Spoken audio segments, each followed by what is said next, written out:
नमस्कार साथियों, मैं नागेंद्र कुमार कुशवाहा, राष्ट्रीय सचिव विश्व भारती जन सेवा संस्थान। साथियों, आज मैं अभी देख रहा था थोड़ी देर पहले एक वीडियो जो मूर्खदान वाले टाइम टू टाइम आते रहते हैं लोगों को गुमराह करने के लिए, भरमाने के लिए, सहारा का गुणगान करने के लिए।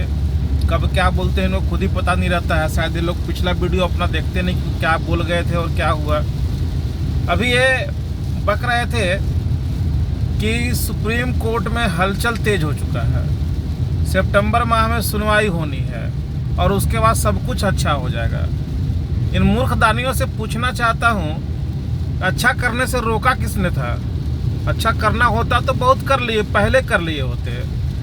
ये तो अब दुर्भाग्य की बात है इन लोगों के लिए कि 12 साल से जिस केस को ये लंबा खींच रहे थे, बीच में हस्तक्षेप करने वाला कोई नहीं था।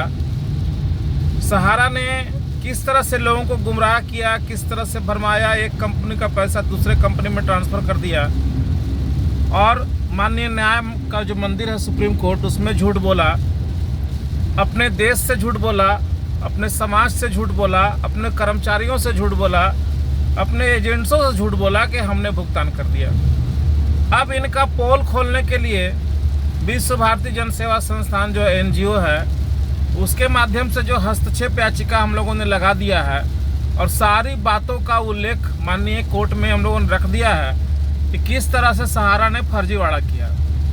अब सुनवाई होगी तो पहले यह तो होगा नहीं कि सहारा अपना मन चाहा बात करके और टाइम को बढ़वा लेता था। सेबी भी उतना इंटरेस्टेड नहीं था, चूंकि उसके पास उतना पैसा है कि वो चाहता है कि केस लंबा चले तो चले, उसको क्या फ़र्क पड़ता है। लेकिन सबका पोल खोलने के लिए हम लोग वहाँ कोर्ट में पहुँच चुके हैं और जो भी सच्चाई है उसको हम लोग बयां कर रहे हैं कि सहारा ने किस तरह से फर्जीवाड़ा किया। 15,500 करोड़ रुपया जमा करके 25,000 रुपये इंटरेस्ट बनवाया और पूरे देश को गुमराह करता रहा कि लोगों को भुगतान नहीं मिला। 5,000-7,000 लोग काल के गताल में चले गए, कितने लोग घर बार छोड़ के भाग गए। और इस तरह के मूर्खदानी लोग बीच बीच में आकर के इस तरह का वीडियो बना करके लोगों को भरमाते रहे। मुझे पूरा विश्वास है कि सितंबर महीना की सुनवाई तो होगी, ये तो निश्चित है। कुछ लोग तो गुमराह कर रहे थे कि सुनवाई भी नहीं होगी, डेट आगे बढ़ चुकी है। तो डेट वही है 3, 4, 5 और ये डेट संस्थान का जो रीट याचिका डाला गया है उसमें मुख्य रूप से सहारा सेबी के साथ हम लोगों को जोड़ा गया है और ये तारीख भी हम ही लोगों की वजह से पड़ा हुआ है। हम लोगों को जो बात रखना था अपने वकीलों के माध्यम से हम लोग सारी बात माननीय चीफ जस्टिस तक पहुंचा चुके हैं। जिस बेंच में केस चल रहा वहां तक पहुंचा गए हैं और इनका पूरा खुलासा हम लोग कर चुके हैं। अब इसके आगे जो होना है, सितंबर महीना में जो सुनवाई होगी उसमें जितने एविडेंस हम लोगों ने दिए हैं और अभी जो कुछ प्रक्रिया हुई, जो रेड वगैरह पड़ा, उन लोग भी जो अपना वहाँ पे अपना देंगे, तो जो संस्थान ने याचिका लगाई है उसके एविडेंस को काफ़ी मजबूती मिलेगी। पैसा का भुगतान का रास्ता खुलेगा, इसमें कहीं से दो राय नहीं है। लेकिन जिन लोगों ने गुनाह किया, जिन लोगों ने अपराध किया, जो आज लगातार 12 साल से कोर्ट को गुमराह करते रहे और देश के लोगों को तिल तिल को मरने को मजबूर कर दिए, उस 2 कंपनी के जो डायरेक्टर थे रियल एस्टेट हाउसिंग बोर्ड के, मुझे नहीं लगता कोई बचने वाले हैं, क्योंकि ये बहुत बड़ा गुनाह इन लोगों ने किया। सुप्रीम कोर्ट का आदेश था 2 कंपनी का भुगतान कर दो, इन्होंने भुगतान नहीं किया। सुप्रीम कोर्ट में जाकर के इन लोगों ने झूठ बोल दिया कि हम लोगों ने भुगतान कर दिया। तो कोर्ट का आदेश नहीं मानने का चक्कर में इनके ऊपर बहुत बड़ा डंडा पड़ेगा। दूसरा कि आपने कोर्ट को गुमराह भी कर दिया कि हमने भुगतान कर दिया, मतलब कोर्ट में आपने झूठ भी बोला और सबको गुमराह किया। दुनिया भर का पिटीशन आप दाखिल करते रहे कि हम भुगतान कर दिए 94% लोगों का भुगतान कर दिए, लेकिन आज तक आप साबित नहीं कर पाए कि हमने भुगतान कर दिया। और वास्तव में क्या आपने भुगतान किया?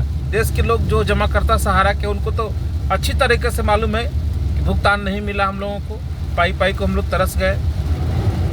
जो सहारा से भी कैश करो अकाउंट में पैसा है वो भी हम ही लोगों का है। सहारा की जितनी संपत्तियां हैं वो भी हम ही लोगों का है। उन संपत्तियों को बेचकर सहारा सेवी के अकाउंट में जो पैसा है वो पैसा सब मिला करके देश के जमाकर्ताओं का भुगतान निश्चित है कि ये होगा। लेकिन अपराधी बचेंगे नहीं, जिन लोगों ने गुनाह किया है वो बचेंगे नहीं, क्योंकि अपराधी प्रत्यक्ष हो या अप्रत्यक्ष हो, पर अपराधी अपराधी ही होता है। कोर्ट का आदेश नहीं मानना एक बहुत बड़ा गुनाह है। अगर ये मान लिए होते तो आज कंपनी भी बची रह जाती, लोगों का पैसा भी मिल जाता, और इतने लोग काल के गताल में चले गए वो भी नहीं होता। तो कहीं से मुझे नहीं लगता कि ये लोग बचने वाले हैं। जिस तरह से हम लोग इनका पोल खोले हैं सुप्रीम कोर्ट में, और आगे भी सुनवाई जब होगी तो हमारे संस्थान के जो अधिवक्ता हैं वो पूरी मुस्तैदी के साथ सच्चाई वहाँ रखेंगे और कहीं से इन लोगों को भागने का रास्ता नहीं देंगे। तो साथियों, इन लोगों की बातों में आकर गुमराह होने की ज़रूरत नहीं है। इनका काम ही है गुमराह करना। हमने पहले भी कहा था कि लास्ट जितना भी वीडियो लोग आज 2-3 साल से बना रहे, एक भी वीडियो में कोई भी बात आज तक सच हुआ है तो ये लोग बता दें। आमने सामने कभी इन लोग की हिम्मत नहीं पड़ी आकर के डिबेट कर दें। जनता की महा अदालत लगी थी दिल्ली में, वहाँ भी हम लोगों ने कहा था कि आप सामने बैठ करके बात करो, सामने डिबेट करो। अगर हम गलत हैं तो हमें गलत साबित कर दो, तुम गलत हो तो अपनी गलती मान लो, लोगों को भ्रमित करने का काम ना करो। लेकिन ये सार्वजनिक मंच पर आते नहीं, केवल पीछे के दरवाजे से ये लोग केवल गुमराह करने का काम करते हैं। और हम लोगों की कोशिश होती है कि जब जब इनका वीडियो आता है, जब जब ये गुमराह करना चाहते हैं तो सच बताने का हम लोग काम करते हैं। लोग कहते हैं कि सहारा के ऑफिस से भुगतान होना चाहिए। किसने रोका भुगतान करने से? भाई रोक करो, कौन मना किया है? ब्रांचेज बंद है, जोन तो खुला हुआ है, बहुत जगह रीजन भी खुला हुआ है, कमांड कार्यालय खुला हुआ है, कर दो ना भुगतान, कोई रोका है क्या? लेकिन इनको भुगतान नहीं करना है, इन लोगों को केवल मिसगाइड करना है।